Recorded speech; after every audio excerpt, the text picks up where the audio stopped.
환영합니다. 여러분의 마음 이곳에서 풀고 가세요. 사람 나이 들어서 제일 바보 같은 말이 뭔지 아십니까?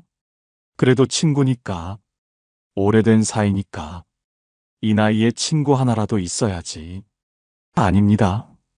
그 말에 속아서 마음 다치고 인생까지 흐트러지는 사람들이 수두룩합니다. 예전에는 몰랐어요.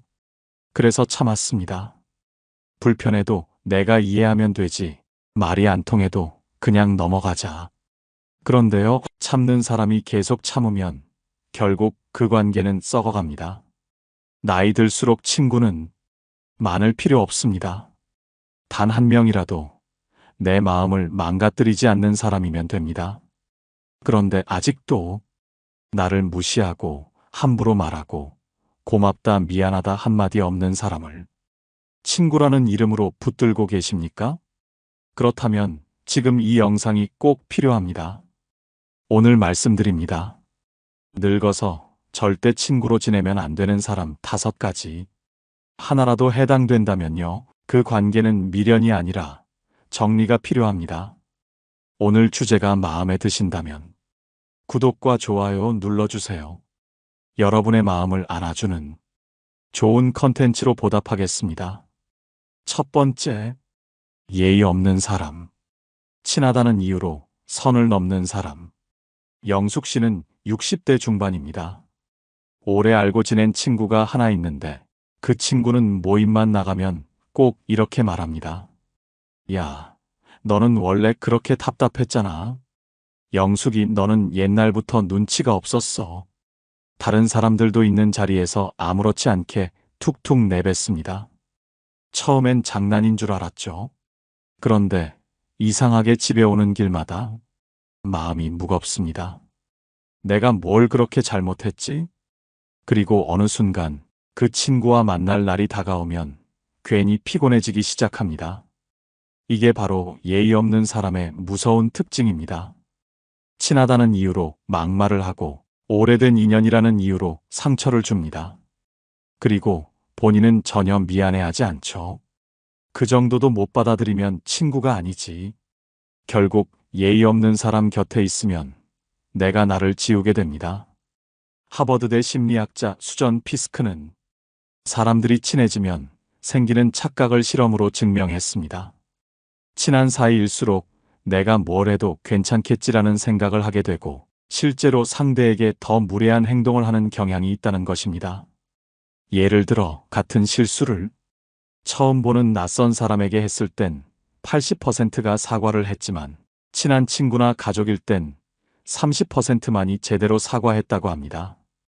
가깝다는 이유로 사과하지 않고 예의를 생략한다는 것. 이게 바로 친밀함 뒤에 숨어있는 무례함의 함정입니다. 철학자 칸트는 이렇게 말했습니다. 사람을 수단이 아닌 목적으로 대우하라. 하지만 예의 없는 사람은 당신을 감정의 배출구, 자존감의 밥으로 대할 뿐 한 인간으로 존중하지 않습니다. 말끝마다 나를 깎아내리고 친하다는 이유로 선을 넘고 고맙다, 미안하다는 말 한마디 없는 사람입니다. 이런 사람을 계속 곁에 두면 오래된 인연이라는 그 무게가 결국 나를 짓누릅니다. 혹시 지금 떠오르는 얼굴 있지 않으신가요? 그 사람 옆에 있을 때 나는 웃고 있나요? 아니면 애써 괜찮은 척하고 있나요? 진짜 친구는 내가 편안해지는 사람이지 내가 참아야 되는 사람이 아닙니다. 두 번째, 정서적 구두쇠. 고맙다, 미안하다가 없는 사람. 현숙 씨는 30년 지기 친구와 매주 함께 산책을 다녔습니다. 친구가 병원 갈 때도 태워다 주고 갑자기 일이 생기면 본인 약속까지 미루며 챙겨줬죠. 그런데요, 한 번도 고맙다는 말을 들어본 적이 없습니다. 오히려 본인이 부탁하면 아유, 그걸 왜 나한테 말해? 나도 할 일 많아. 툭툭 뱉고 끝입니다. 그럴 때면 이런 생각이 들죠. 내가 뭘 그렇게 잘못한 걸까? 왜 나는 늘 도와주고도 속이 이렇게 허전하지? 여러분도 혹시 그런 경험 있으신가요? 나만 계속 주는 것 같은 관계. 그 사람 입에선 절대 고마워, 미안해가 나오지 않는 관계. 이런 사람을 심리학에서는 정서적 구두쇠라고 부릅니다. 미국 시카고 대학교의 사회심리학 연구팀은 실험을 시작했습니다. 고맙다 혹은 미안하다는 단순한 표현이 사람 사이의 관계에 어떤 영향을 줄까? 참가자들을 두 그룹으로 나눴습니다. 하나는 도움을 준 뒤 고마워요라는 말을 듣게 하고, 다른 하나는 똑같이 도와주고도 아무 표현 없이 상황을 끝냈습니다.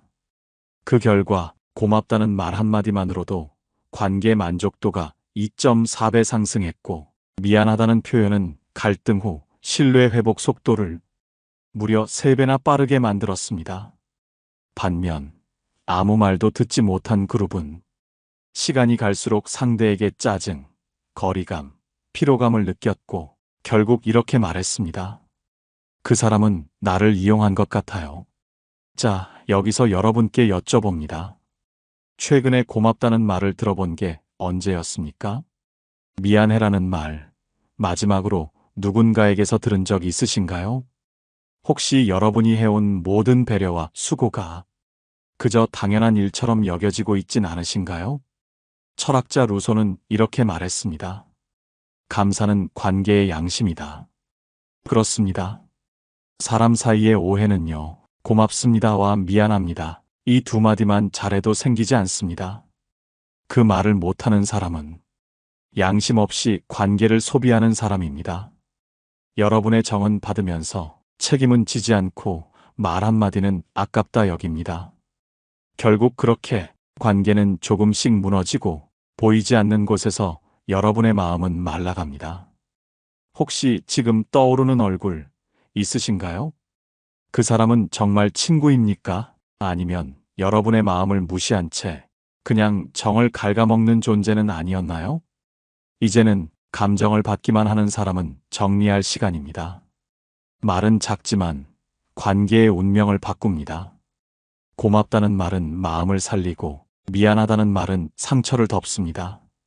그걸 못하는 사람은 여러분의 곁에 있을 자격이 없습니다. 세 번째, 남 잘되는 꼴 못 보는 사람. 진심으로 박수 못 쳐주는 사람은 독입니다. 여러분, 혹시 이런 적 없으세요? 기분 좋은 일이 생겨서 누군가에게 말했는데 되려 내가 민망해졌던 적. 우리 애 이번에 회사에서 상 받았대. 했더니 돌아온 말. 요즘은 그런 상은 다 돌려가면서 주더라. 그런 거 받는다고 뭐 달라지나? 순간 기분이 뚝 떨어지죠. 내가 잘못된 말을 한 것도 아닌데 왜 이렇게 초라해지는 걸까요? 그 이유, 그 사람은 여러분의 기쁨을 기쁘게 받아줄 마음이 없는 사람이기 때문입니다. 그리고 그 마음 밑바닥엔 질투라는 이름의 독이 흐르고 있습니다. 심리학자 리언 페스팅거는 이런 사람들의 심리를 간파했습니다. 그는 말했습니다. 사람은 자기 자신을 남과 비교하면서 자존감을 유지한다. 즉, 남보다 뒤처졌다고 느끼는 순간 상대를 깎아내려서라도 내 위치를 지키려 한다는 것.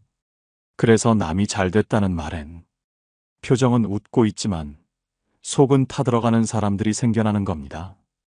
하버드 대학교 심리학자들은 친구의 성공 소식을 들었을 때 사람들의 감정 반응에 관한 실험을 진행했습니다. 참가자들에게 이런 상황을 가정하게 했습니다. 오랜 친구가 큰 성취를 이루었다는 소식을 들었을 때 어떤 감정을 느끼는가? 그리고 그 반응을 실시간 생리 측정, 심박수, 땀 분비, 뇌파 반응을 통해 관찰했습니다. 결과는 놀라웠습니다. 질투 성향이 높은 참가자일수록 성공 소식을 들은 직후 스트레스 호르몬 코르티솔이 급격히 상승했고, 뇌파 검사에서는 분노와 불쾌감을 담당하는 부위가 동시에 활성화됐습니다. 그리고 인터뷰에서는 이런 반응들이 실제로 나타났습니다. 솔직히 배 아팠어요. 그 얘기 듣고 나서 하루 종일 기분이 가라앉았어요. 괜히 나 자신이 초라하게 느껴졌습니다. 심리학자들은 이 현상을 불행의 감염이라고 부릅니다.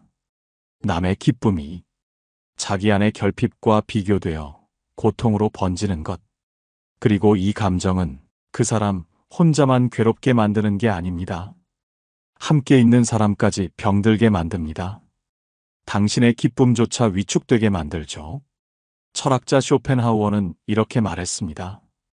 질투는 인간의 마음을 좀먹는 독이며 그 독은 침묵 속에서 가장 깊이 퍼진다. 그 침묵이 지금 여러분의 관계에도 퍼져 있진 않습니까? 남의 기쁨을 축하하지 못하는 사람은 결국 남의 불행을 바라는 사람입니다. 칭찬 한마디가 그렇게 어려운 사람, 박수 한 번도 진심으로 못 치는 사람은 친구가 아니라 내 기쁨을 두려워하는 숨은 적일 수 있습니다. 그런 사람 곁에서 여러분의 마음은 조용히, 천천히 무너져 내립니다. 네 번째, 말로 지배하려 드는 사람. 조언으로 포장된 통제. 미정 씨는 얼마 전 동창 모임에서 오랜만에 한 친구를 만났습니다. 이 친구는 대화 시작부터 이렇게 말했습니다. 나는 내가 그렇게 사는 거 보면서 답답하더라. 그런 식으로 하면 손해보는 거야. 내가 너였으면 벌써 그렇게 안 했지. 처음엔 걱정해주는 말인 줄 알았습니다. 그런데 가만히 듣다 보니 전부 나였다면 나는 그렇게 안 해. 결국은 내가 틀렸다는 얘기뿐. 미정 씨는 그날 집에 돌아와서 한숨이 나왔습니다. 친구랑 대화를 나눈 게 아니라 누군가의 기준에 평가당한 느낌. 이게 바로 말로 지배하려 드는 사람의 전형적인 특징입니다. 심리학자 데보라 테너는 그들은 왜 그렇게 말하는가에서 이런 사람들을 언어로 계급을 만드는 사람이라고 표현했습니다. 이들은 겉으로는 조언을 하는 척하지만 말의 구조를 보면 이렇게 되어 있습니다. 나는 이렇게 했다. 나는 옳다. 너는 왜 그렇게 하냐. 너는 틀렸다. 내가 봤을 땐 그건 아니야. 넌 바꿔야 해. 말 한마디 한마디가 지적이자 우위 확보의 도구인 셈입니다. 노스웨스턴 대학교 심리학과는 조언을 받는 사람의 감정 반응에 관한 실험을 진행했습니다. 같은 조언이라도 그렇게 하면 안 돼. 넌 잘못하고 있어. 처럼 상대가 강요처럼 말할 때 수용도가 60% 낮아졌고 이렇게 해보는 건 어때? 처럼 상대가 선택권을 남겨둘 때 반대로 신뢰감과 만족도가 2배 이상 높아졌습니다. 즉, 말을 어떻게 하느냐가 아니라 말 안에 지배 의도가 들어있느냐가 관계의 피로도를 결정짓는다는 겁니다. 혹시 이런 말 들어보신 적 있나요? 내가 너였으면 벌써 그렇게 안 했지. 내가 다 겪어봐서 하는 말이야. 그렇게 하면 후회해. 내 말 들어. 이 말들이 진심 어린 조언처럼 들리셨나요? 아니면 마치 넌 틀렸고 난 맞다는 판단처럼 느껴지진 않으셨나요? 철학자 쇼펜하우어는 말했습니다. 사람을 설득하려 하지 말고 그가 스스로 깨닫게 하라. 말끝마다 내 삶을 평가하고 자기 기준을 정답처럼 말하는 사람. 그 사람 옆에 있으면 나도 모르게 내 삶을 의심하게 되고 내 선택이 작아지고 내 자존감이 자꾸 흔들립니다. 말이 많다고 지혜로운 게 아닙니다. 말로 상대를 컨트롤하려는 사람은 그 관계 자체를 불편하게 만듭니다. 5번째, 돈이나 물건을 아무렇지 않게 요구하는 사람. 나 다음 주에 애들이랑 해외여행 가기로 했거든. 근데 가방이 마땅한 게 없네. 지난번에 내가 맸던 거 있잖아. 그거 좀 빌려줄 수 있을까? 딱 일주일만 쓸게. 처음엔 괜찮습니다. 아는 사이니까. 또 상대가 급하다고 하니까. 하지만 이런 일이 한두 번 반복되기 시작하면 그때부터 마음 한편에 이상한 감정이 피어납니다. 왜 매번 나한테만 이러지? 이건 진짜 급해서일까? 아니면 나를 만만하게 본 걸까? 심리학자 필립 번스타인은 거절의 심리학에서 반복적 요청의 권리화 현상을 말합니다. 한두 번 호의를 베풀다 보면 상대는 그 호의를 권리처럼 받아들이기 시작한다는 겁니다. 즉, 빌려줄 수 있는 사람이 아니라 빌려줘야 하는 사람으로 낙인 찍히는 순간이 생기는 겁니다. 그리고 그 경계가 무너지면 어느 순간부터는 상대의 요청이 아니라 지시처럼 느껴지기 시작하죠. 가방을 빌려달라고 했던 그 친구, 막상 여행을 다녀온 뒤엔 아, 가방 너무 좋더라. 나도 이런 거 하나 살까봐. 근데 너 진짜 이런 거 잘 산다 하며 웃으며 가방을 돌려줬습니다. 그런데 문제는 그 다음입니다. 다음엔 스카프, 그 다음엔 선글라스, 나중엔 여행용 캐리어까지. 너는 뭐든 잘 사잖아. 난 돈 아까워서 못 사겠더라. 이번에도 좀 빌려주라. 매번 그렇게 웃으며 말하지만 그 웃음 속에는 넌 주는 사람이잖아. 그게 너 역할이지라는 은근한 암시가 담겨 있습니다. 그리고 어느 순간부터 당신은 주지 않으면 인색한 사람처럼 보이게 되는 상황에 몰리게 됩니다.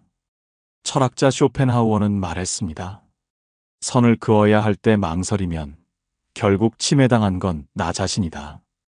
관계에서도 특히 돈이나 물건이 오가는 순간에는 더욱 분명한 기준이 필요합니다. 상대가 나를 진짜로 존중하는 사람인지 아니면 편리한 ATM처럼 여기는 사람인지는 그 사람이 나의 거절을 어떻게 받아들이는지를 보면 알 수 있습니다. 그러니 다음에 또 비슷한 부탁이 들어온다면 이렇게 말해보세요. 미안하지만 이번엔 어려울 것 같아. 내 물건은 내가 아끼고 쓰는 스타일이라서.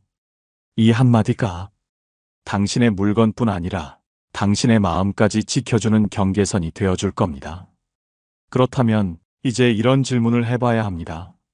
나이 들수록 꼭 곁에 둬야 할 사람은 어떤 사람일까요? 인생은 결국 사람과의 관계로 채워지는 법입니다.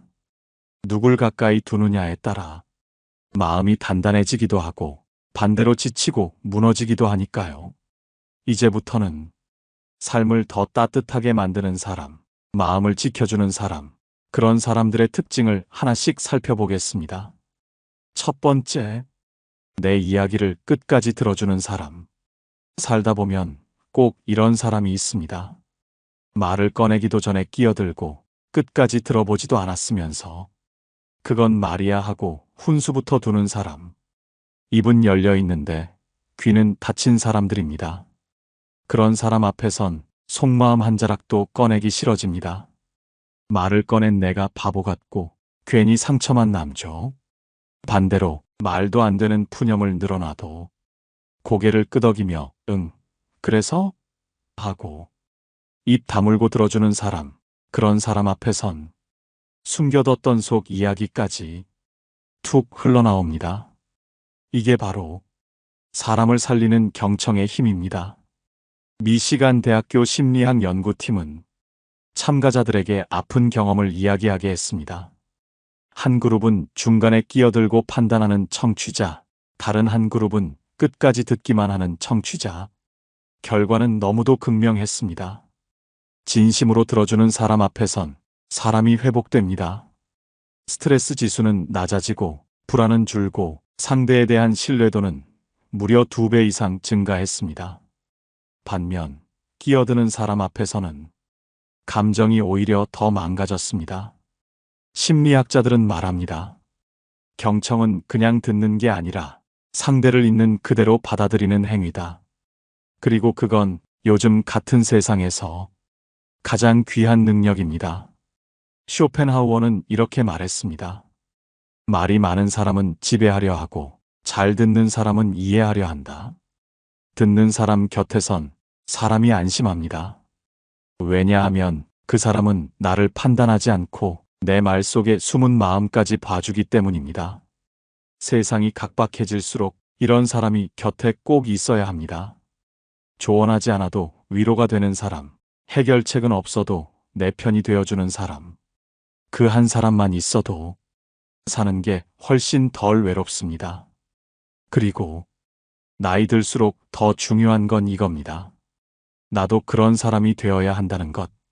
누가 내게 말을 걸어올 때, 아, 나도 그래 하며 내 얘기부터 하지 말고, 그래서 그땐 어땠어? 하고 물어주는 사람.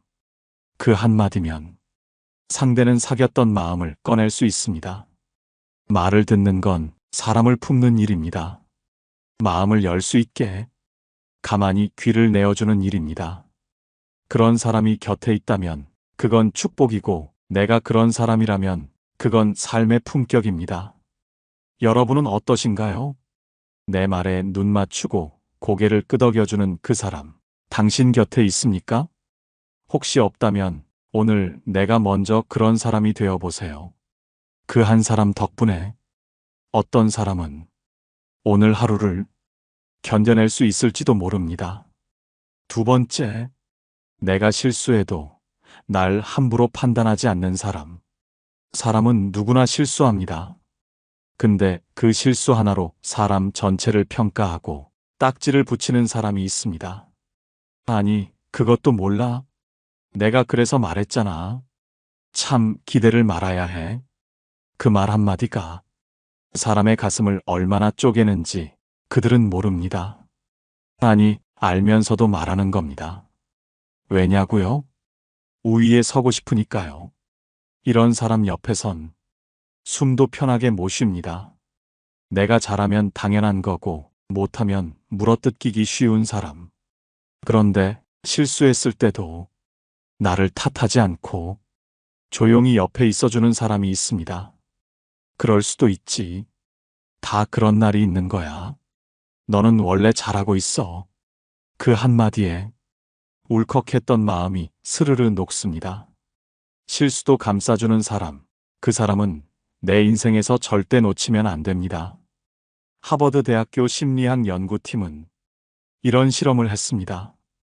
참가자들에게 일부러 틀린 문제를 내고 그 결과를 관찰하게 했습니다. 한 그룹은 왜 이걸 틀렸냐며 비판하는 피드백을 받았고, 다른 한 그룹은 이해해, 누구나 그럴 수 있어라는 공감 기반 피드백을 받았습니다.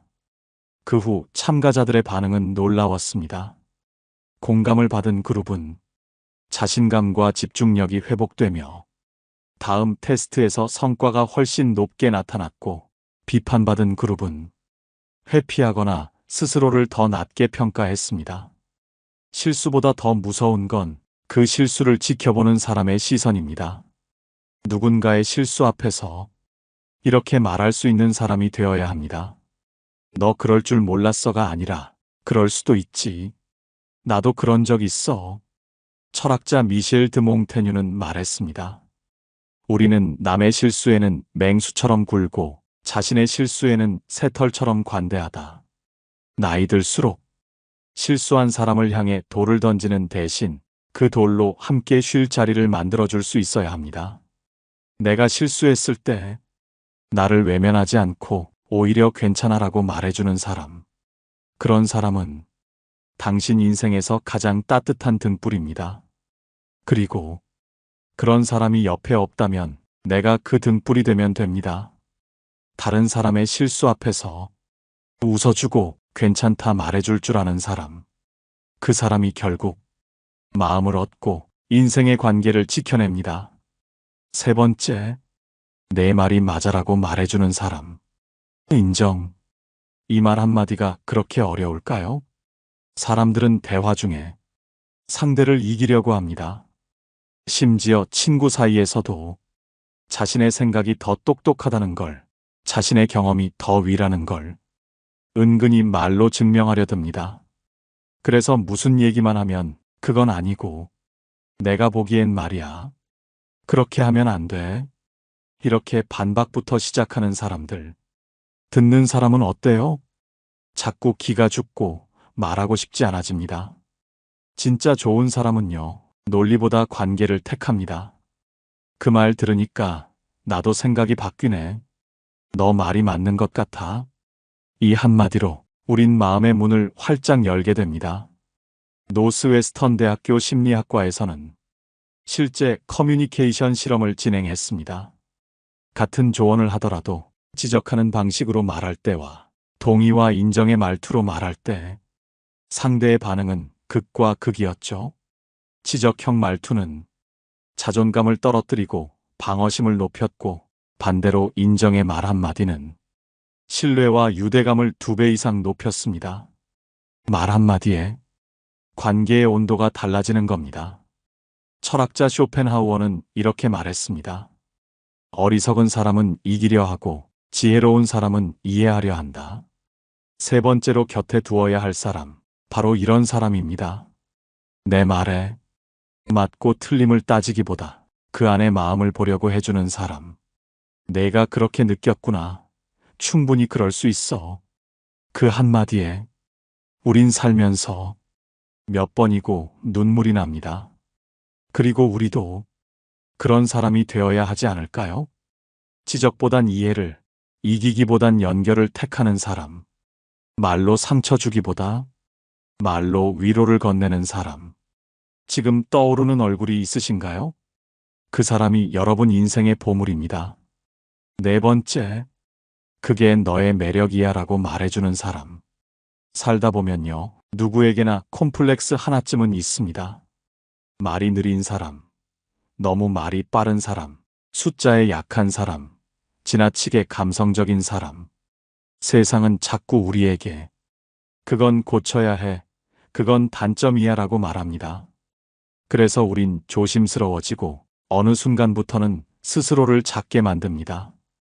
그런데요, 누군가 이렇게 말해준 적 있으신가요? 난 내 그런 모습이 참 좋아. 그거 너만의 매력이야. 그거 없으면 너 아니지. 이런 말 한마디에 사람은 살아납니다. 바로 있는 그대로의 나를 받아주는 사람. 이게 네 번째로 꼭 곁에 있어야 할 사람입니다. 미국 UCLA 심리학과의 연구팀은 연인과 친구, 가족 관계에서 자기 수용에 어떤 영향을 미치는지를 실험했습니다.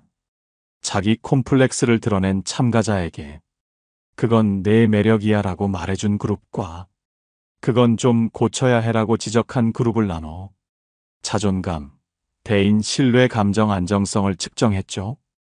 결과는 명확했습니다.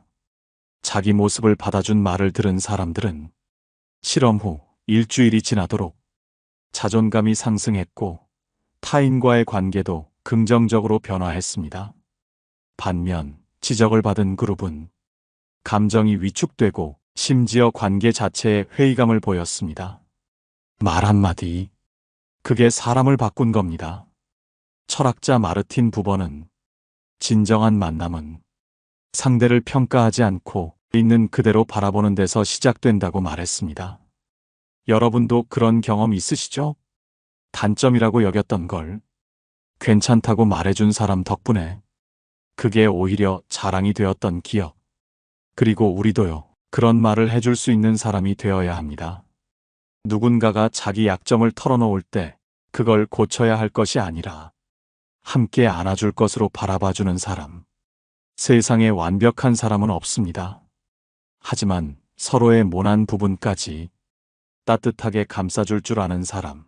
그 사람이 곁에 있다면 우리는 더 단단해지고 더 따뜻해집니다. 지금 여러분은 그런 사람이 옆에 계신가요?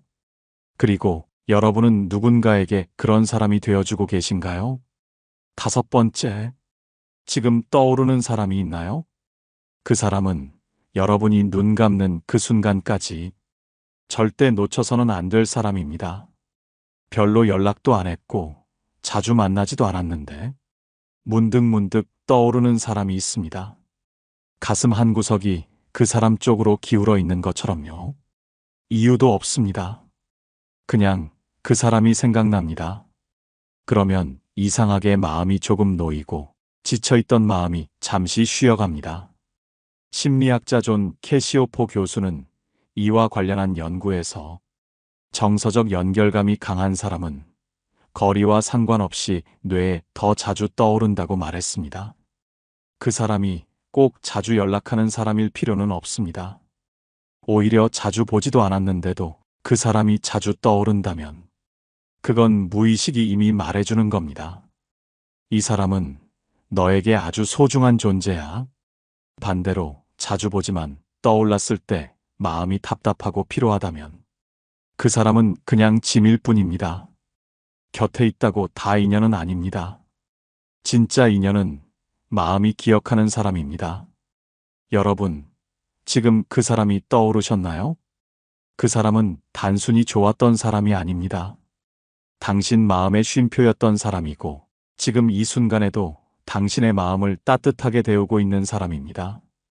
혹시 그 사람과 멀어졌다면 오늘이 다시 다가갈 기회일지도 모릅니다. 우리 인생에서 몇 명 안 됩니다. 이유 없이 떠오르고 생각만 해도 마음이 편안해지는 사람은, 그런 사람은 놓치면 평생 후회합니다. 그리고 더 중요한 건 당신도 누군가에게 그런 사람이 될 수 있다는 사실입니다.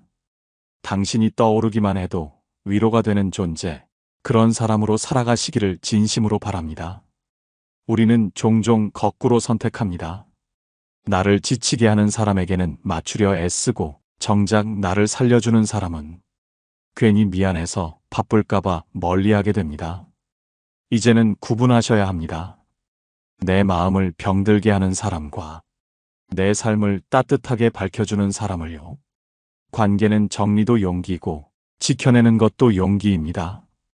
오늘 영상이 여러분에게 그 기준이 되어드렸길 바랍니다. 그리고 잊지 마세요.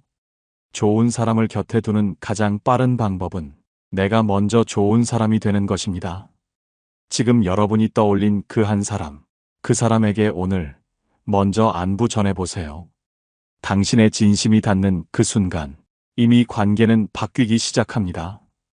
오늘 영상을 보며 여러분은 어떤 생각이 드셨나요? 여러분의 경험과 생각을 댓글로 나눠주세요. 여러분의 이야기가 누군가에게 큰 위로와 깨달음이 될 것입니다. 오늘도 끝까지 시청해주신 여러분께 깊은 감사를 드립니다.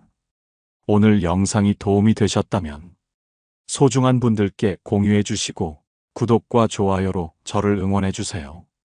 여러분과의 소중한 연결이 저에게 큰 힘이 됩니다. 오늘도 행복한 하루 되세요. 이상으로 마음 풀고 가세요 였습니다. 환영합니다. 여러분의 마음 이곳에서 풀고 가세요. 여러분은 지금 곁에 있는 사람들이 진짜 당신 편이라고 믿으시나요? 우리는 평소에 착각합니다.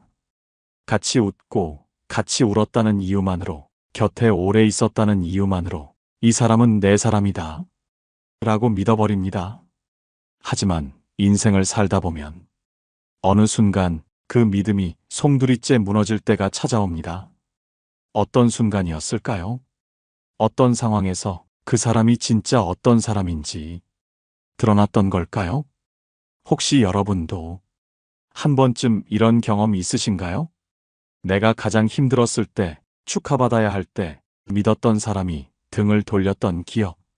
내가 그때 그 사람을 조금만 더 제대로 봤더라면. 이런 후회 해보신 적 있지 않나요? 오늘은 진짜 친구를 가려내는 결정적인 6가지 순간을 심리학 연구와 함께 알려드리겠습니다. 말이 아니라 상황 속에서 드러나는 진짜 마음, 숨길 수 없는 본심을 함께 꿰뚫어 보겠습니다. 오늘 주제가 마음에 드신다면 구독과 좋아요 눌러주세요. 여러분의 소중한 시간을 마음 깊이 남는 콘텐츠로 보답하겠습니다. 첫 번째, 성공했어도 변하지 않는 사람. 같이 출발했을 땐 몰랐습니다. 비슷한 형편, 비슷한 꿈, 비슷한 속도로 걸어가는 줄 알았습니다. 우리는 함께 수고했고 함께 울기도 했습니다. 그러니 당연히 함께 웃을 수 있을 거라 믿었습니다. 하지만 어느 날 한 사람이 먼저 앞서가기 시작합니다.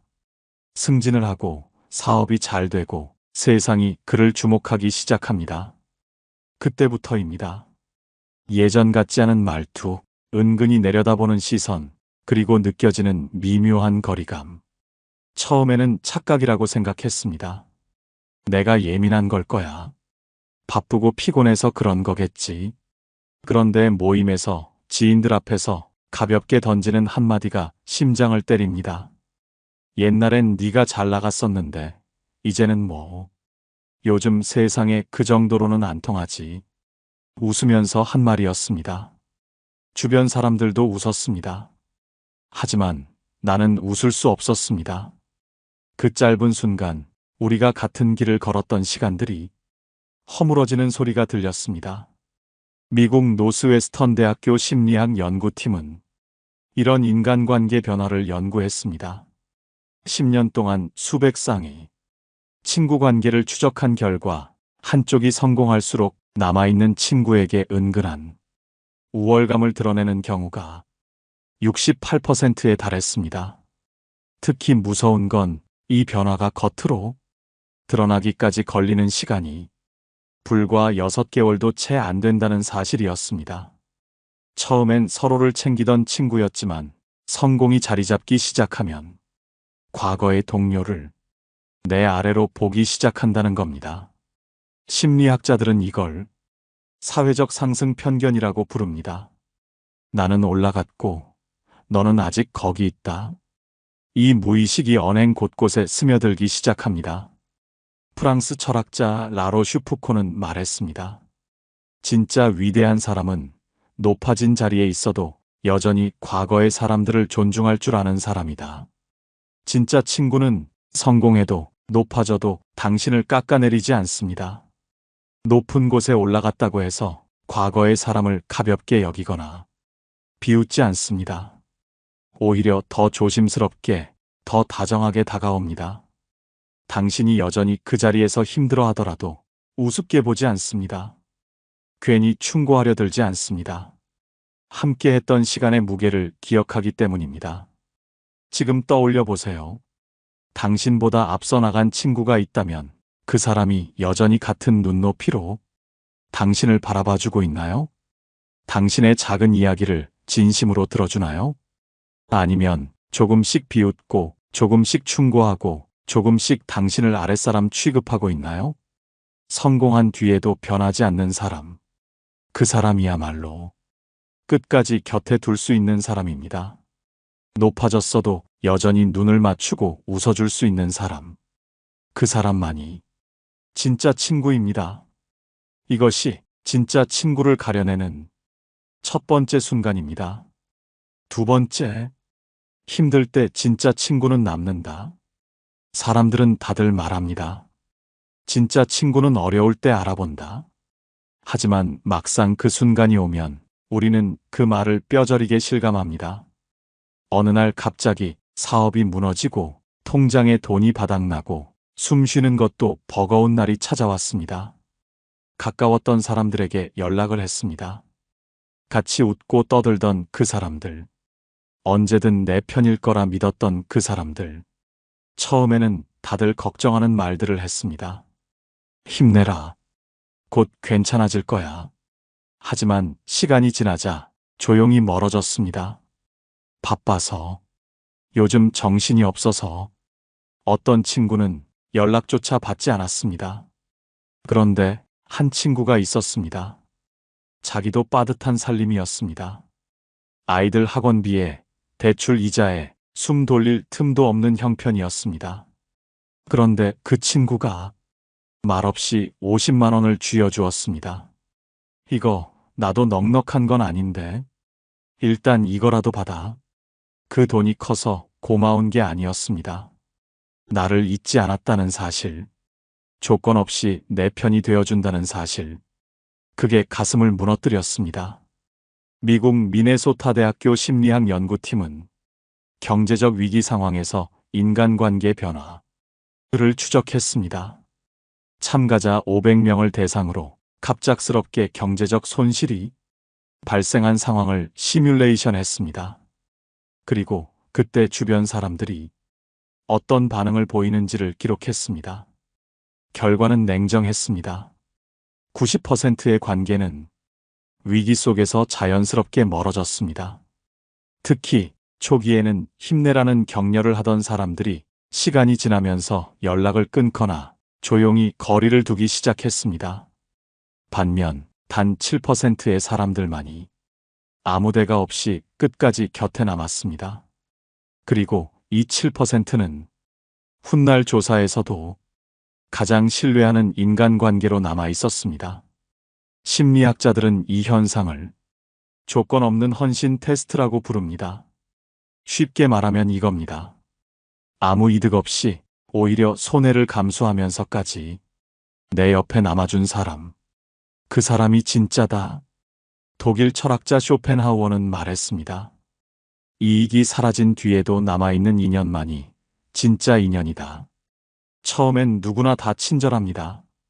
내가 잘 나갈 때는, 내가 웃고 있을 때는 모두가 내 주변을 맴돕니다. 하지만 내가 가진 게 사라지고 내가 힘을 잃었을 때 그제야 진짜와 가짜가 갈립니다. 힘들 때 연락을 끊은 사람은 당신을 사람이 아니라 상황으로 대했던 사람입니다. 당신이 가진 것 때문에 곁에 있던 사람입니다. 하지만 자기 형편도 넉넉하지 않으면서 말없이 손을 내밀어준 사람. 그 사람은 당신을 상황이 아니라 사람으로 본 사람입니다. 지금 떠올려 보세요. 내가 아팠을 때, 내가 무너졌을 때, 내가 아무것도 줄 수 없을 때, 그때 곁에 남아준 사람이 있었나요? 그 손길 하나, 그 말 한마디, 그게 인생을 통째로 바꿔놓을 만큼 큰 울림이 됩니다. 힘든 시간은 우리에게 알려줍니다. 내 곁에 진짜 누구만이 남는지를. 힘들 때 곁에 남은 사람. 그 사람이 진짜 내 사람입니다.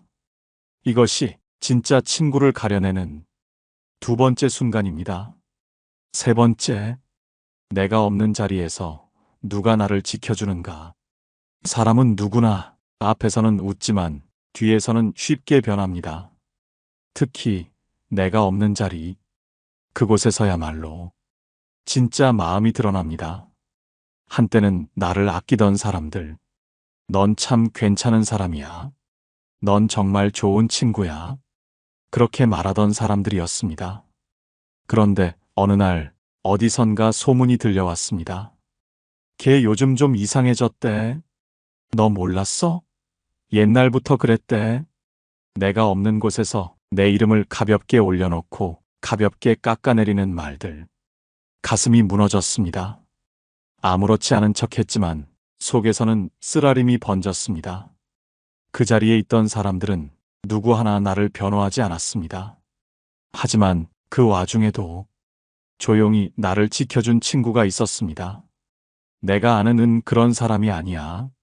그렇게 쉽게 말할 거면 난 그 얘기 안 들을래.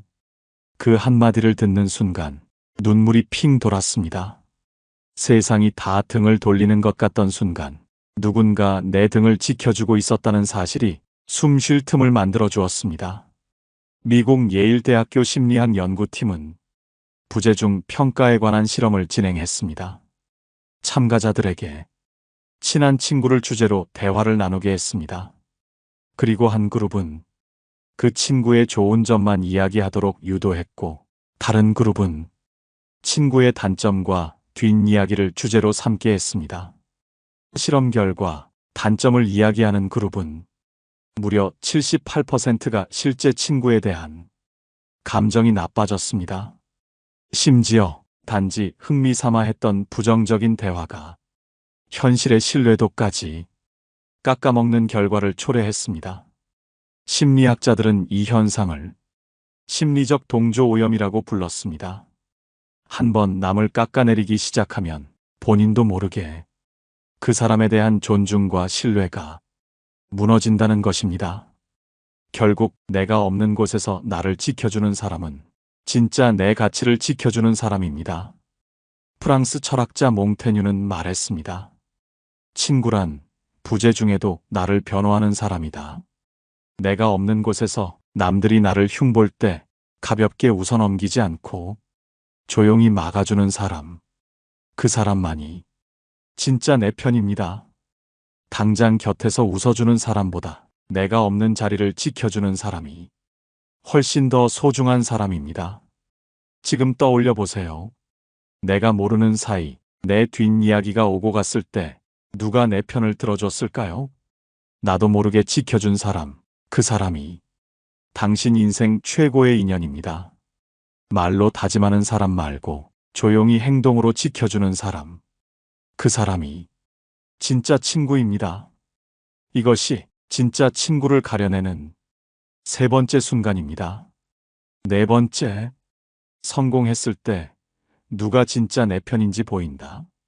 평소에는 몰랐습니다. 힘들 때 곁에 있어준 사람이 내 기쁨에도 함께 웃어줄 거라 믿었습니다. 같이 울던 사람이니 같이 웃는 건 당연할 거라 생각했습니다. 하지만 인생은 가끔 너무도 잔인한 진실을 보여줍니다. 내가 잘 되기 시작했을 때 그제야 진짜 얼굴들이 드러납니다. 처음엔 어색한 표정 하나로 시작됩니다. 말로는 축하한다고 하면서 표정은 굳어있고 시선은 엇나갑니다. 곧이어 느껴지는 미묘한 거리감. 요즘 바빠서 조만간 한번 보자.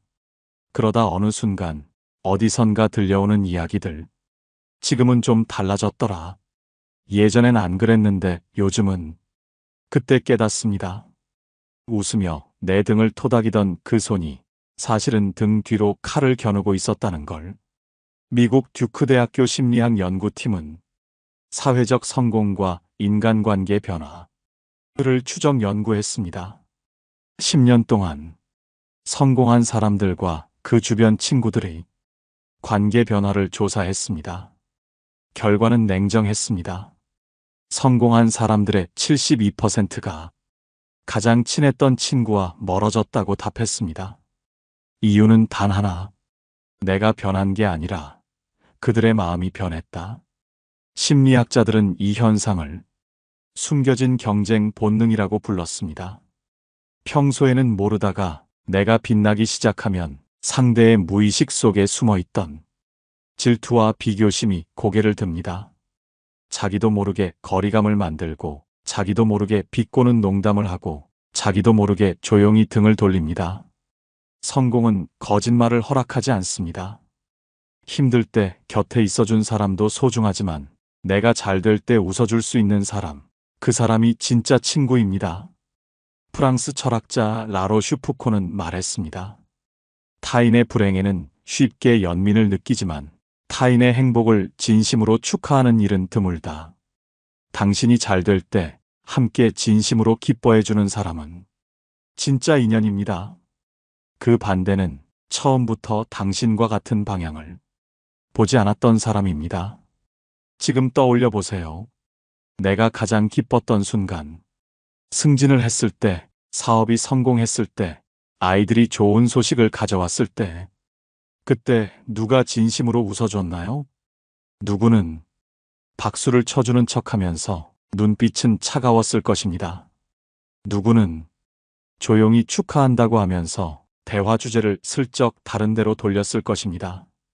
하지만 누군가는 아무 계산 없이 나보다 더 환하게 웃어줬을 것입니다. 그 웃음 하나로 알 수 있습니다. 진짜 친구는 내가 빛날 때 함께 빛나기를 두려워하지 않는 사람입니다. 이것이 진짜 친구를 가려내는 네 번째 순간입니다. 다섯 번째, 내 약점을 아는 사람. 그때 진짜가 드러난다. 사람은 누구나 약점을 가지고 살아갑니다. 감추고 싶은 상처, 꺼내기 싫은 과거, 누군가에겐 절대 들키고 싶지 않은 아픔 하나쯤은 다 품고 있습니다.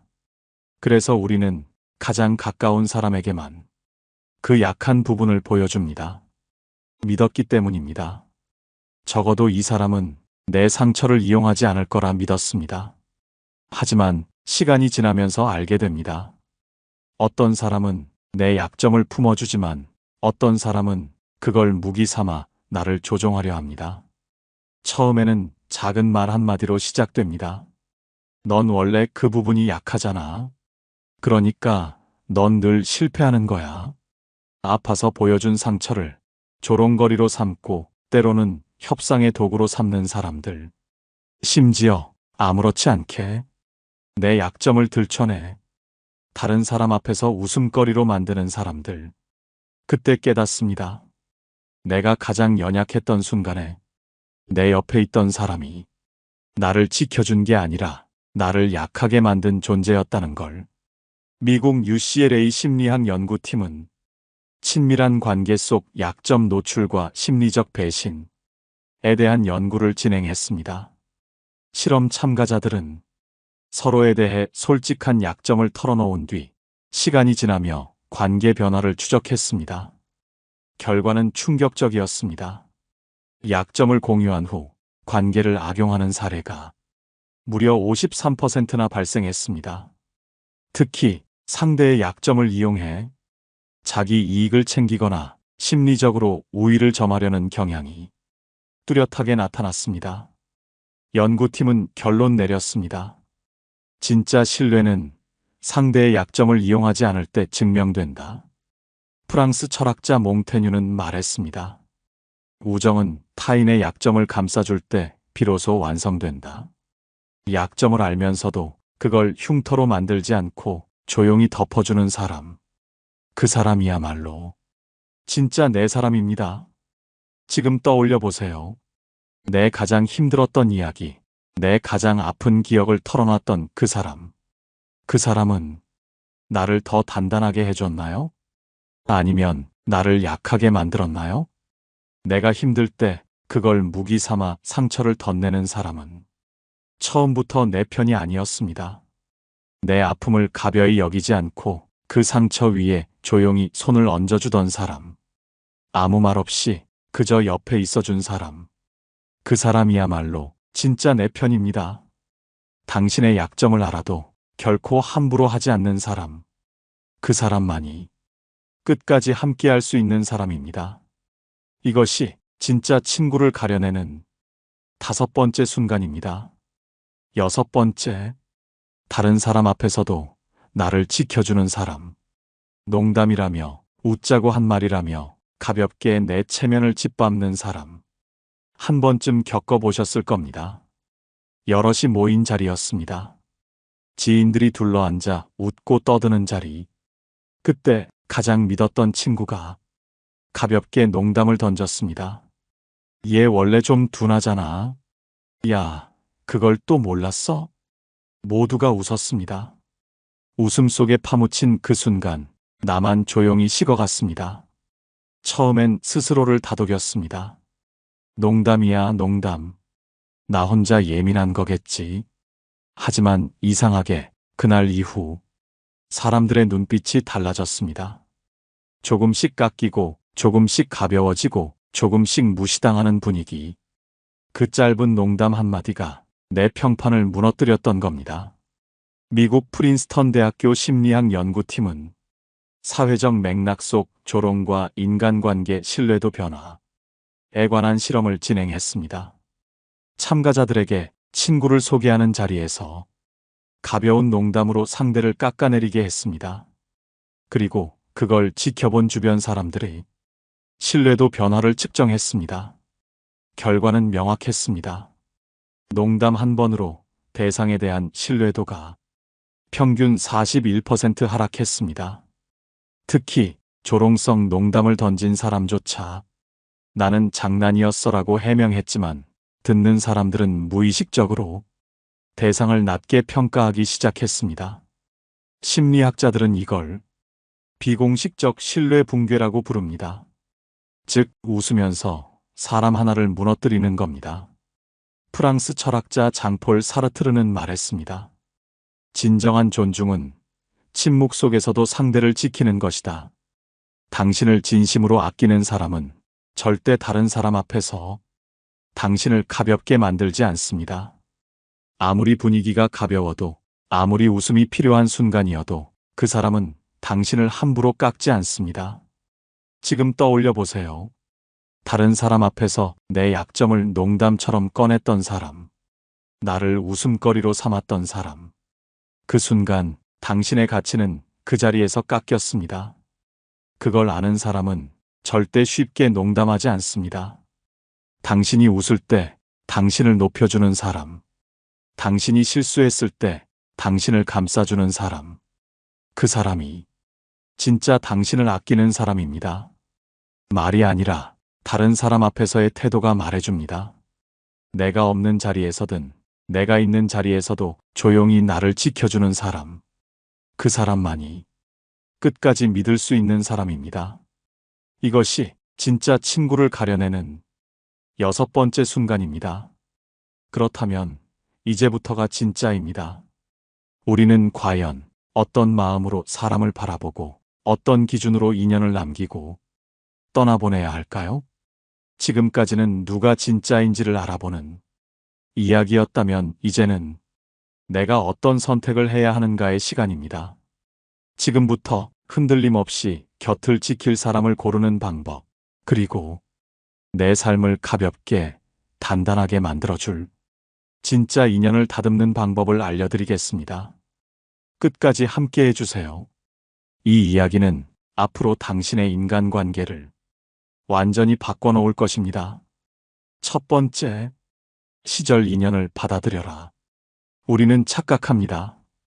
곁에 오래 있었던 사람은 영원히 곁에 있을 거라고. 하지만 인생은 그렇게 관대하지 않습니다. 모든 인연이 평생 지속되지는 않습니다. 어떤 사람은 그 시절을 함께하기 위해 온 사람입니다. 그 시절이 지나면 미련 없이 떠나야 하는 사람입니다. 어린 시절, 가난했던 시절, 홀로 버텨야 했던 시절, 그때 함께 울어주고 웃어줬던 사람. 그 사람이 세월이 지나 내가 성장하고 달라지고 삶이 다른 방향으로 흘러가자 더 이상 같은 하늘을 바라보지 않는다면 억지로 붙잡지 마세요. 억지로 과거를 되살리려 하지 마세요. 왜 이렇게 변했을까? 왜 옛날 같지 않을까? 그런 질문을 할수록 당신만 초라해질 뿐입니다. 인연에도 수명이 있습니다. 봄에 피어난 꽃이 가을까지 그대로 남아있지 않듯 필요할 때 찾아와 서로를 살게 해준 인연이라면 그걸로 충분합니다. 계절이 바뀌듯 사람도 바뀝니다. 붙잡지 마세요. 애써 매달리지 마세요. 떠나는 인연을 슬퍼하지 마세요. 프랑스 철학자 몽테뉴는 말했습니다. 떠나는 자를 원망하지 말고 떠난 자리를 채우려 하지 말라. 인연은 채워야 할 빈자리가 아니라 스스로 채워졌던 축복이었다. 지나간 인연을 나를 버린 사람이라고 여기는 순간 당신은 과거에 갇힙니다. 하지만 그 순간만으로도 고마웠다 라고 받아들이는 순간 당신은 미래로 나아갑니다. 때가 되어 사라지는 인연은 당신이 나빠서가 아닙니다. 당신이 성장했기 때문입니다. 같은 길을 걸을 때는 몰랐던 거리감, 서로의 다름을 깨닫는 순간 비로소 알게 됩니다. 이 사람은 내 삶의 일부였지 내 인생 전체는 아니었구나. 슬퍼도 괜찮습니다. 허전해도 괜찮습니다. 다만 멈추지 말고 앞으로 가세요. 시절 인연은 당신의 과거를 밝혀준 등불이었지만 당신의 미래를 함께 걷는 사람은 아닐 수도 있습니다. 떠나는 인연을 붙잡지 말고 오히려 그 시간에 남아줄 사람에게 더 많은 온기를 나누세요. 그것이 성장한 어른이 인연을 대하는 방법입니다. 우리는 너무 자주 묻습니다. 왜 좋은 사람이 내 곁에 없을까? 왜 이렇게 나를 실망시키는 사람들만 있을까? 하지만 질문을 거꾸로 던져야 합니다. 나는 과연 좋은 사람이었을까? 사람은 거울입니다. 내가 뿜는 에너지, 내가 가진 태도, 내가 선택하는 말과 행동이 곧 내 곁에 머무는 사람들을 결정합니다. 내가 필요할 때만 찾고 상대의 진심을 가볍게 여기고 받는 건 당연하게 여기면서 주는 건 망설였다면 그런 나에게 진짜 좋은 사람이 머물 이유가 있을까요? 우리는 좋은 인연을 원하면서 스스로 좋은 인연이 되려고 노력하지 않습니다. 상대방을 바꾸려 하지 마세요. 운명을 탓하지 마세요. 세상이 차갑다고 원망하지 마세요. 내가 먼저 따뜻해지면 됩니다. 내가 먼저 믿을 수 있는 사람이 되면 됩니다. 프랑스 철학자 사르트르는 말했습니다. 내가 원하는 세계를 보고 싶다면 그 세계를 너 자신 안에 먼저 만들어라. 좋은 친구를 원한다면 먼저 좋은 친구가 되어야 합니다. 진심을 다해 들어주고 작은 약속도 소중히 지키고 상대방의 약점을 품어줄 줄 알고 곁에 있을 때 기댈 수 있는 사람이 되어야 합니다. 어떤 사람은 말합니다. 나는 다 해줬는데 왜 배신당했을까? 하지만 기억하세요. 좋은 사람이 된다는 건 상대방의 반응과 무관한 일입니다. 좋은 사람이 되기로 한 건 남을 위해서가 아니라 나 자신을 위해서입니다. 누군가를 바꾸려고 하지 말고 내가 원하는 사람이 되세요. 내가 원하는 사람을 기다리기만 하지 말고 그 사람이 세상 어딘가에 존재하기를 바라기만 하지 말고 바로 내가 그 사람이 되세요. 그러면 세상은 반드시 비슷한 사람을 보내줍니다. 시간이 걸릴지라도 가끔 실망할지라도 진심은 절대 헛되지 않습니다. 당신이 먼저 좋은 사람이 될 때 당신 곁에 머무는 사람들도 조금씩 달라지기 시작합니다. 그것이 진짜 인연을 끌어당기는 유일한 방법입니다. 세 번째, 사람이 많다고 좋은 것이 아니다. 인맥을 정리하라. 나이가 들수록 깨닫습니다. 곁에 사람이 많다고 해서 외롭지 않은 게 아니라는 걸. 모임은 늘 북적였지만 정작 마음을 털어놓을 사람은 한 명도 없었던 기억. 혹시 여러분도 있으신가요? 많은 인맥, 많은 지인, 그것이 나를 지켜줄 것 같았지만 정작 인생이 무너질 위기 앞에서는 아무도 곁에 남지 않았던 경험. 그때 깨닫습니다. 숫자는 힘이 아니라 착각이었다는 걸. 아무리 많아도 내 아픔을 외면하는 사람들, 아무리 가까워 보여도 내 약점을 흉보는 사람들, 이런 사람들과 억지로 관계를 이어간다는 건 상처를 매일같이 새로 덧내는 일입니다. 심리학자 로빈 던바는 연구했습니다. 인간이 실제로 진심을 나눌 수 있는 사람은 최대 5명뿐이다. 이른바 던바의 수라는 이 이론은 우리에게 냉정한 사실을 일깨워줍니다. 500명의 지인보다 단 5명의 진짜 친구가 인생을 바꾼다. 억지로 인맥을 늘리지 마세요. 억지로 모임에 끼어 있지 마세요. 이제는 걸러야 합니다. 겉으로는 웃으면서 속으로는 질투하고 흉보는 사람들. 내가 힘들 때 사라지는 사람들. 당신의 시간을, 당신의 에너지를 진짜 아껴줄 수 있는 사람들에게만 쓰세요. 오래 알았으니까, 어릴 때 친구니까, 가끔은 좋은 말도 해주니까. 이런 이유로 마음에 없는 사람들을 붙잡지 마세요. 프랑스 철학자 몽테뉴는 말했습니다. 가짜 인연을 붙잡느라 진짜 인연을 잃지 말라. 인생이 길어 보이지만 우리가 진심을 나눌 수 있는 시간은 생각보다 짧습니다.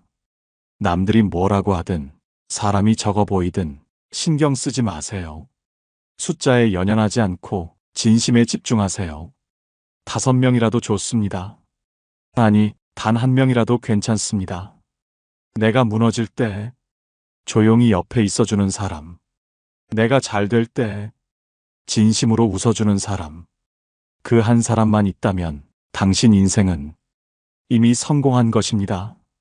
네 번째, 관계를 유지하려 하지 말고 관계를 가꿔라. 우리는 가끔 착각합니다.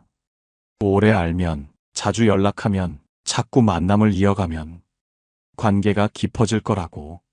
하지만 진짜 인연은 횟수가 아니라 진심으로 만들어지는 것입니다.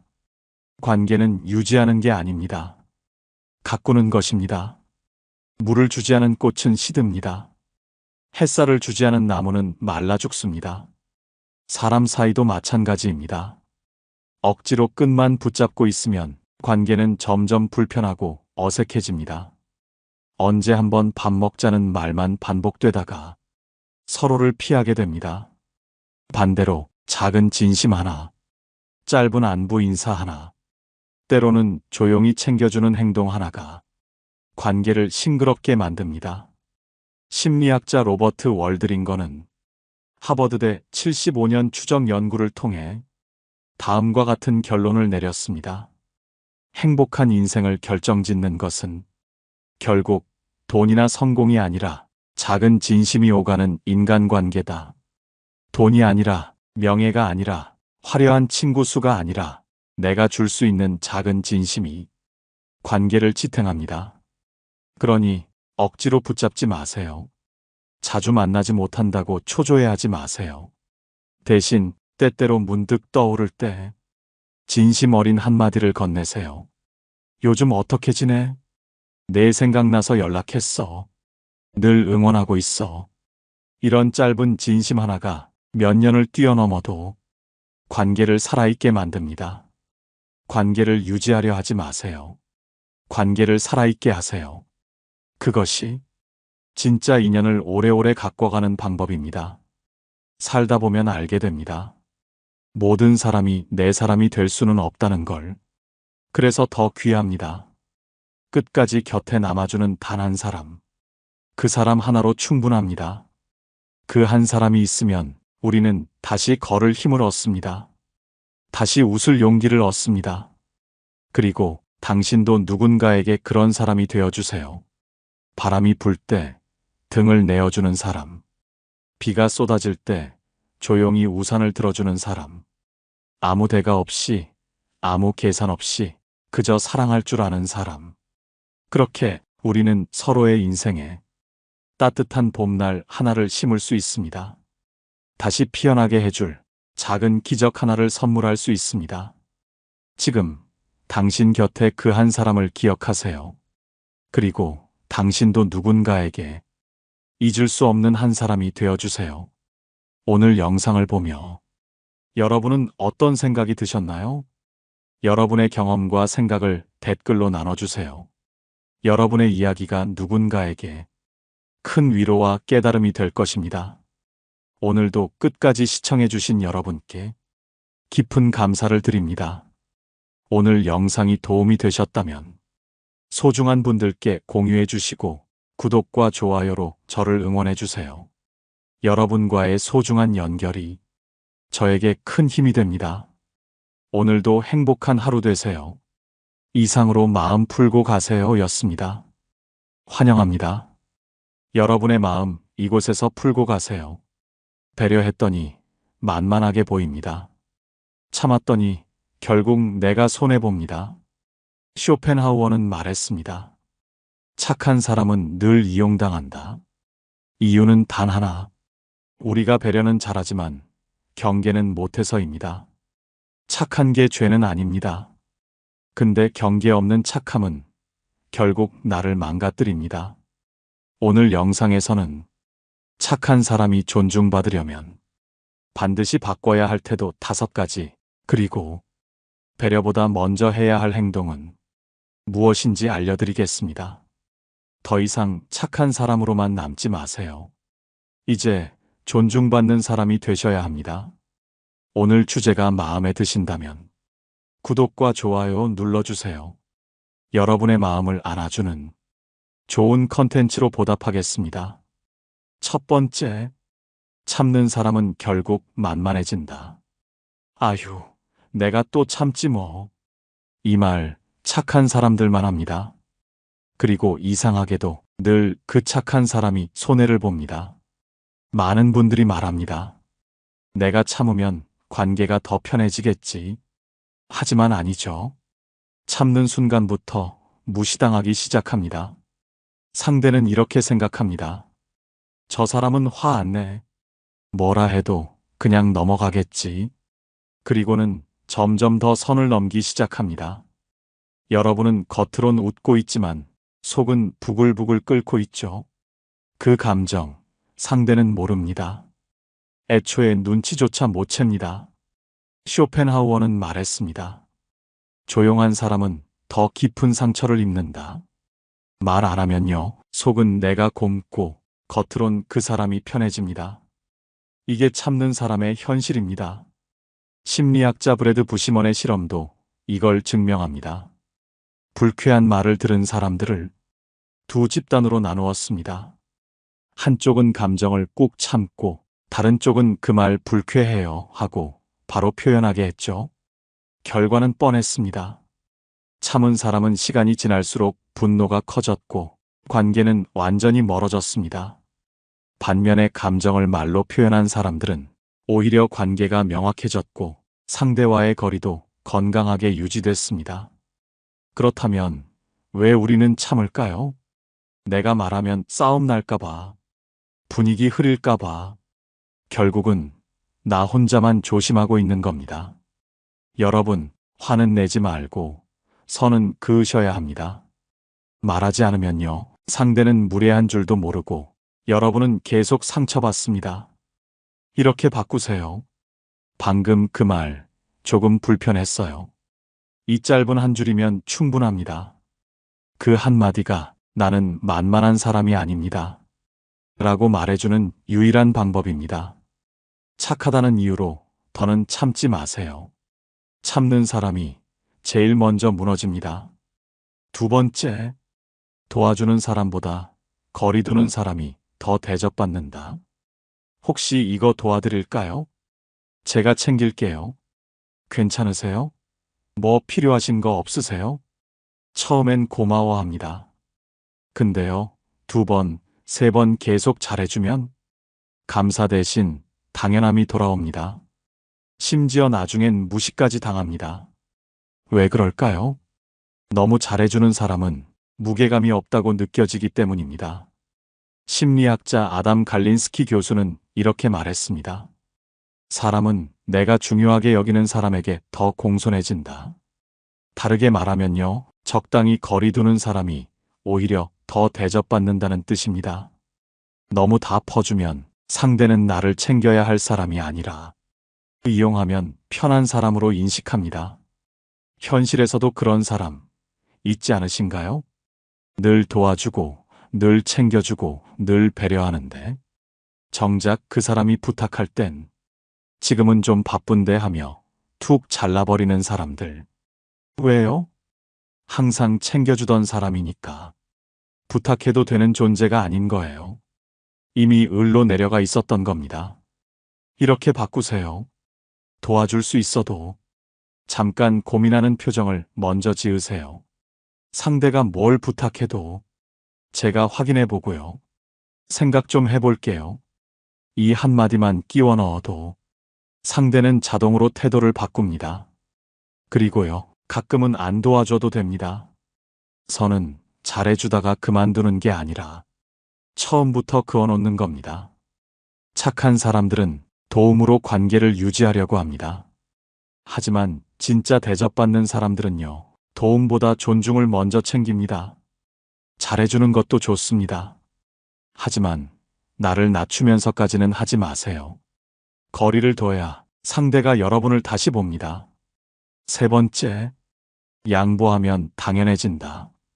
처음엔 그냥 한 번 양보했을 뿐이었습니다. 이번엔 내가 맞춰주지. 상대가 편한 시간이면 좋지. 내가 좀 더 움직이면 되지. 그런데요, 그게 한두 번 반복되면 그때부턴 배려가 아니라 역할이 됩니다. 이젠 아무도 물어보지 않습니다. 이번엔 너가 시간 맞춰줘. 내가 알아서 해줘. 당연한 듯 그렇게 말합니다. 프랑스 철학자 알랭은 말했습니다. 계속되는 친절은 상대에게 권리가 된다. 맞습니다. 처음엔 고마워하던 사람이 어느 순간부터는 당신이 해주는 걸 기본 옵션처럼 여깁니다. 심리학 용어로는 이걸 관계 내 역할 고정라고 부릅니다. 어떤 관계든 반복되는 행동은 그 사람의 고정된 캐릭터로 굳어지고 다른 행동을 하면 오히려 이상하게 느껴지게 됩니다. 그래서 갑자기 한 번 안 맞춰주면 왜 오늘은 그래? 이런 말이 나오는 겁니다. 한 번쯤은 이런 경험 있으셨을 겁니다. 모임 잡을 때 시간도 내가 맞추고 장소도 상대 편한 대로 하고 식당은 결국 내가 알아보고 예약까지 했습니다. 근데요, 고맙단 말 한마디 듣는 날 이젠 드물어졌습니다. 왜냐고요? 그렇게 하는 사람이 나가 돼버렸으니까요. 이렇게 바꾸세요. 작은 한마디부터 시작해보세요. 이번엔 제가 편한 시간으로 해도 괜찮을까요? 오늘은 제가 골라보고 싶은 데가 있어요. 이 말이 부담스럽게 들릴까봐 망설이시죠?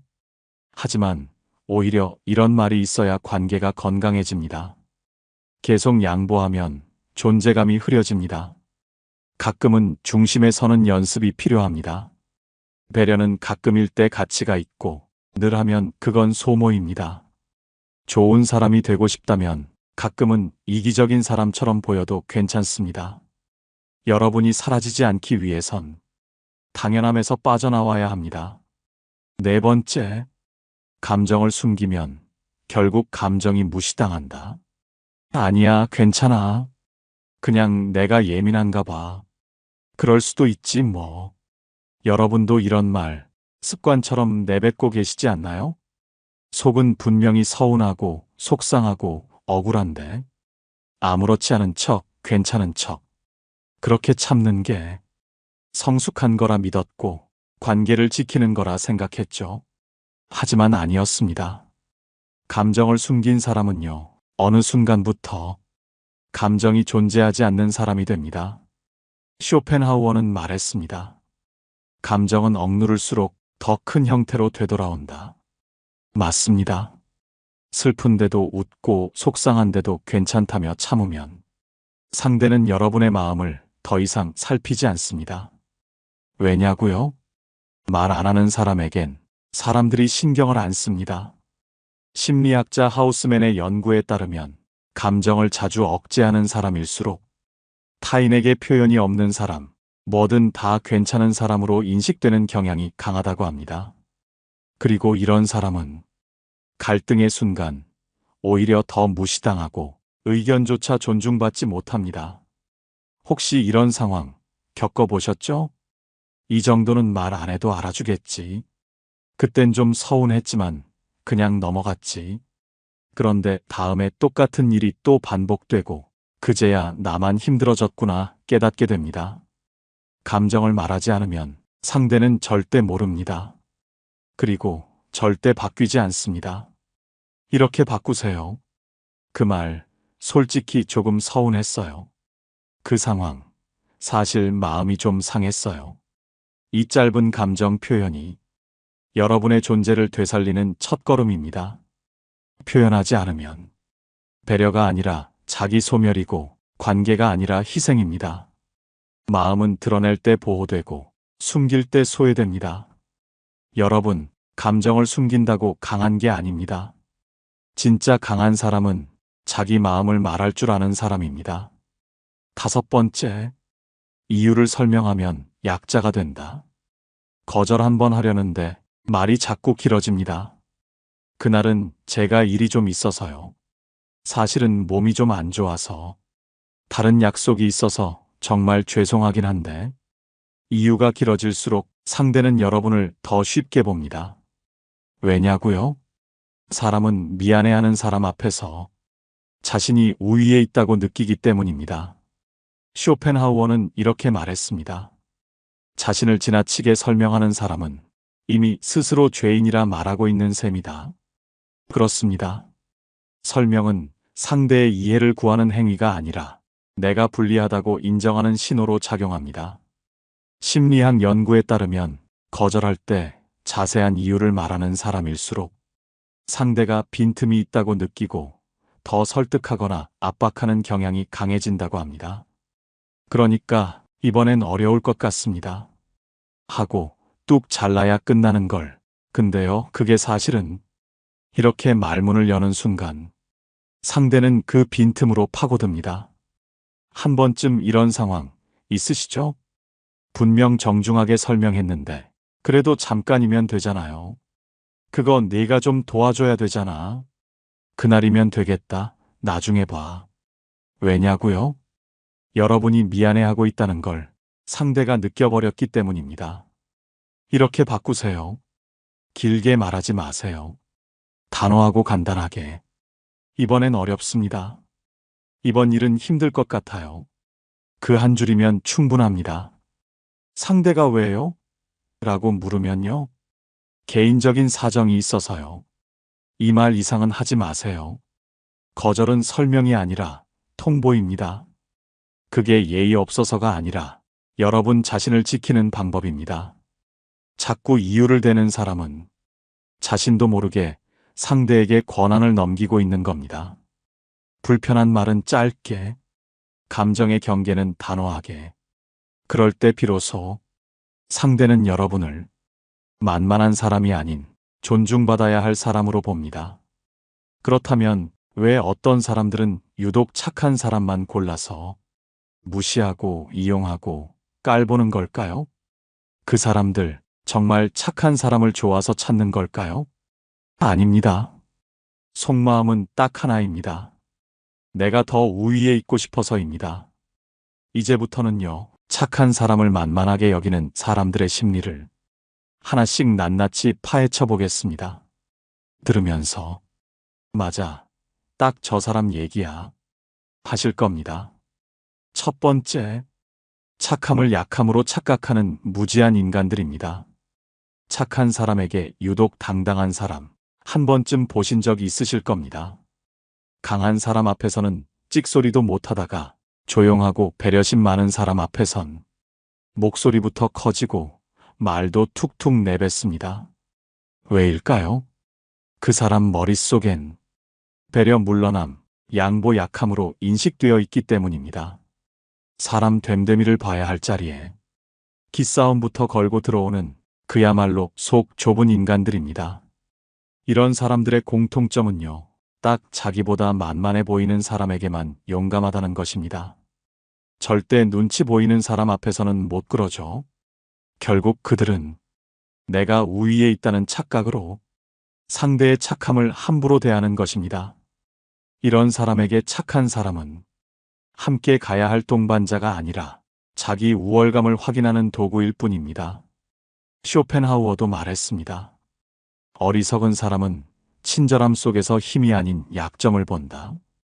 여러분, 더는 그 어리석은 사람에게 눈치 볼 필요도 맞춰줄 이유도 없습니다.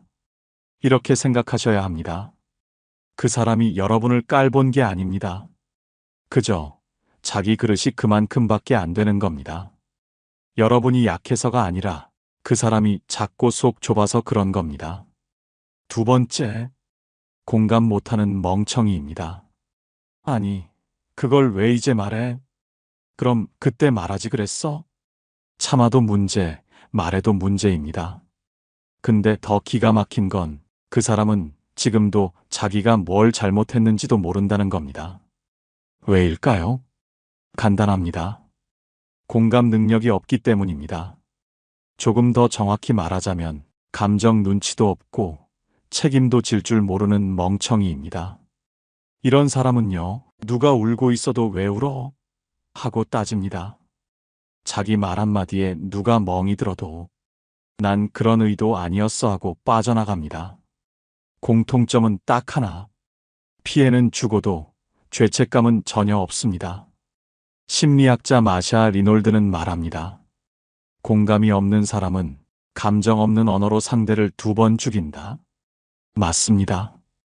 이 사람들 여러분이 상처받았다는 걸 들어도 마음이 요동치지 않습니다.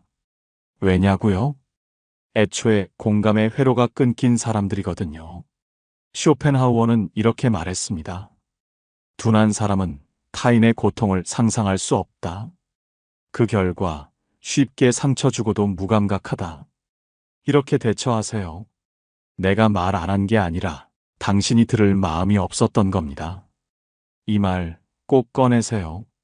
그리고 기억하세요. 그 사람은 지금도 여러분의 감정에 단 하나도 관심 없습니다. 공감도 못하면서 되레 왜 말 안 했냐고 몰아가는 사람은 사람이 아닙니다. 그저 감정 없는 껍데기일 뿐입니다.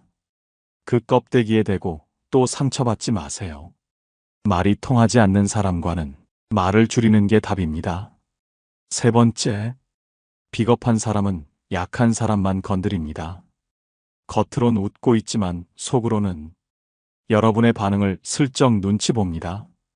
그리고 이 사람은 참는다 싶으면 조용히, 그러나 분명히 선을 넘기 시작하죠. 특히 상처 주는 말을 툭 내뱉고는 막상 지적하면 꼭 이렇게 빠져나갑니다. 에이, 그걸 그렇게 받아들일 줄은 몰랐지. 그냥 한 말이야. 왜 그렇게 예민해? 그렇습니다.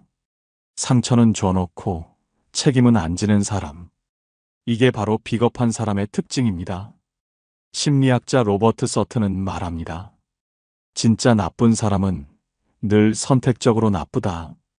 즉, 아무한테나 그러지 않습니다.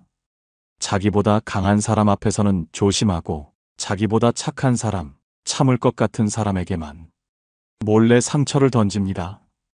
그런 사람 곁에 있으면요, 감정은 여러분만 골마갑니다. 그 사람은 계속 쿨한 척, 당당한 척 하죠. 그런 뜻 아니었는데? 그걸 왜 그렇게 받아들여? 상처 준 사람은 늘 의도 없었다는 말로 도망갑니다. 이렇게 대응하세요. 그건 그냥 한 말로 넘길 수 없는 이야기예요. 그 말이 제게 상처가 됐다는 걸 알아주세요. 한 줄이라도 분명하게 말해줘야 합니다. 쇼펜하우어는 말했습니다. 침묵은 미덕이 아니라 비겁한 자들의 피난처다. 여러분이 계속 참으면 그 사람은 괜찮은 줄 압니다. 그러다 결국 여러분의 마음만 무너집니다. 이제는 기억하세요. 여러분이 예민한 게 아니라 그 사람이 둔하고 비겁한 겁니다. 네 번째, 착한 사람을 공짜 감정 쓰레기통으로 쓰는 사람들입니다. 아, 너한테 말하니까 속이 좀 풀린다. 내가 요즘 너무 힘들어서 그래. 미안. 이렇게 툭 내뱉고는 자기는 후련해졌다고 웃으며 돌아갑니다. 근데 여러분은요?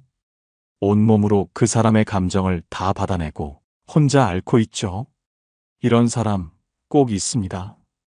자기 기분 풀겠다고 여러분한테 온갖 짜증, 불평, 우울, 화를 쏟아붓고는 착하니까 받아줄 줄 알았어 하고 끝냅니다.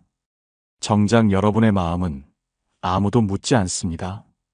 그 사람에게 착한 사람은 배려 깊은 친구가 아닙니다.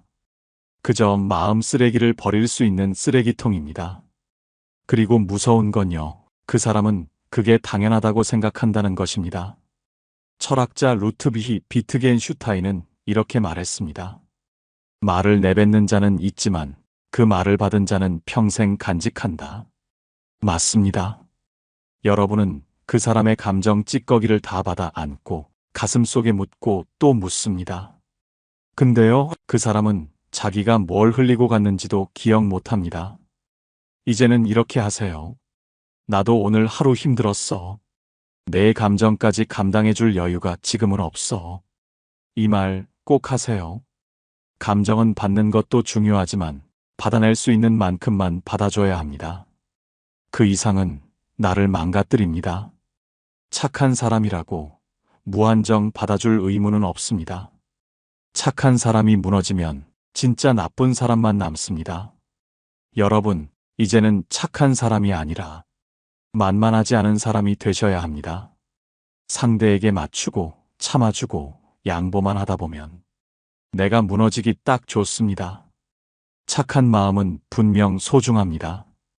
하지만 그 마음을 어디에, 누구에게 써야 할지는 이제는 분명히 구분하셔야 합니다. 선을 긋는 건 이기적인 게 아니라 나를 지키기 위한 최소한의 예의입니다. 그 예의를 스스로에게 먼저 지켜주세요. 그리고 기억하세요. 진짜 괜찮은 사람은 여러분의 착함을 함부로 소비하지 않습니다. 오늘도 나를 지키기 위한 단단한 경계를 세워보시길 바랍니다. 당신은 그럴